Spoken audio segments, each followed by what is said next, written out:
क्योंकि मान्यवर आपके आशीर्वाद से मैं आपके गीत गाता हूँ, राजपूतों के गीत गाता हूँ।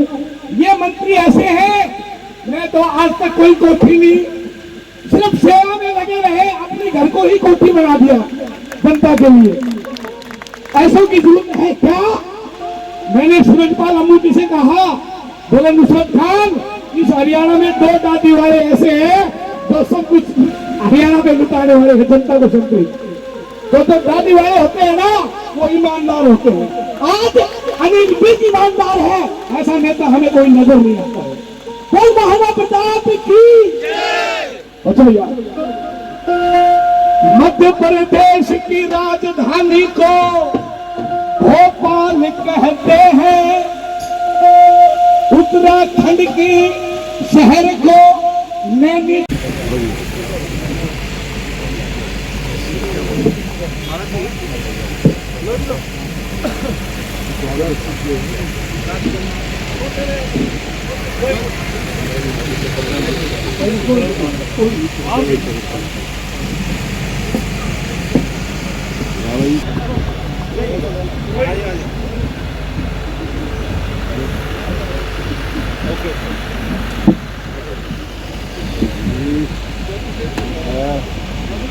ऊपर आ जाएंगे, ऊपर आ जाएंगे। एक बार सर, एक मिनट सर, एक मिनट।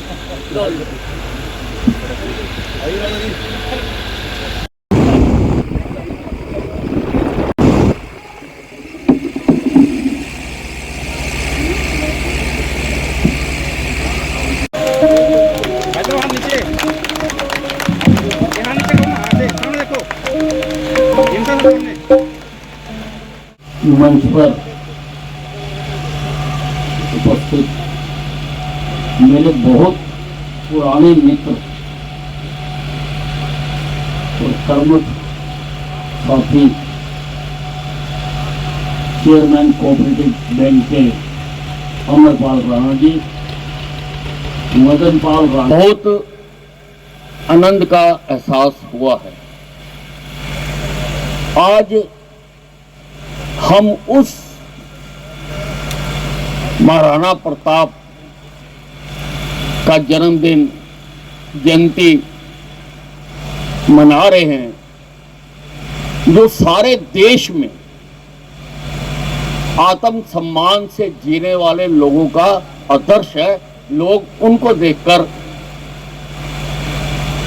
अपने जीवन का रास्ता बनाते हैं। अनेकों कहानियां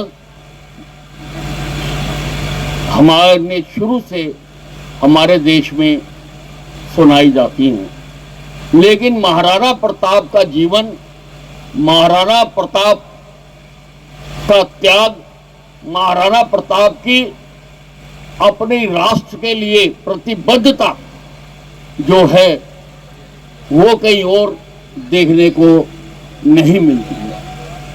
बहुत कहानियां शुरू से, बहुत गीत गाए जाते हैं समय समय पर। अभी अमरपाल राणा जी ने पन्ना धाय की भी बात बता दी, चेतन घोड़े की भी बात बता दी, उदय वीर राणा जी की बात बता दी, चेतन चौहान जी का बारे में सारा बताया है। हमारे सामने उनका जो जीवन है वो प्रेरणा का स्रोत है। इस धरती पर आते तो सब हैं और जाते भी हैं, लेकिन कुछ लोग अपना जीवन रहते ऐसा आदर्श पैदा कर जाते हैं, ऐसे रास्ते बना जाते हैं कि वो आने वाली पीढ़ियों के लिए युगों युगों तक वो उनको रास्ता दिखाती है। ऐसा ही महाराणा प्रताप जी का था। अभी यहाँ से मुझसे पूर्व बोलते हुए बहुत लोगों ने कहने की कोशिश करी कि वो खाली राजपूत समाज के ही प्रेरणादायक नहीं थे, वो 36 बरादरियों के थे। वो भारत माँ के सपूत थे।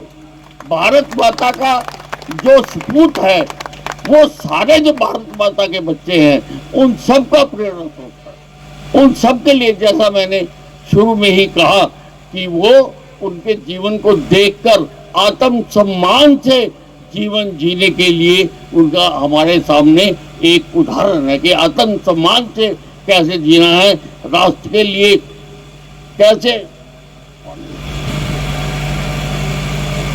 और जिस वीरता के साथ उन्होंने लड़ाई लड़ी, उसी को सामने रखकर आज सीमाओं पर हमारे सिपाही आगे बढ़ते हैं, वही नारे लगाते हुए आगे बढ़ते हैं। लेकिन किसी बातों का दुख भी होता है कि हमारे इतिहासकारों ने अकबर द ग्रेट लिखा, क्योंकि बिकाऊ इतिहासकार थे। हमें कहना चाहिए महाराणा प्रताप द ग्रेट, उससे ऊपर और कोई भी नहीं है। हमें आगे से अपने बच्चों को ये बताना चाहिए, और किताब में अगर कहीं लिखा मिल जाए अकबर द ग्रेट, तो उस पर लकीर मारकर किताब के ऊपर लिख दो महाराणा प्रताप द ग्रेट, क्योंकि महाराणा प्रताप ही इस देश में ग्रेट है। हालांकि अनेकों शूरवीर, जैसे यहीं से अभी बताया गया, सुर और असुरों की लड़ाई की बात की गई, हमारे शास्त्रों में लिखा भी हुआ है। लेकिन हमारे सामने यानी 400-500 वर्ष पहले जो ये वीरता के साथ ये लड़ाइयाँ लड़ी गई, अपने देश की रक्षा की गई, वो हमारे सामने है। हमें उनको अपने सामने रखकर ही अपने जीवन का मार्ग बनाना चाहिए और उसी रास्ते पर चलना चाहिए। यही कहने के लिए मैं आपके बीच आया हूँ। धन्यवाद।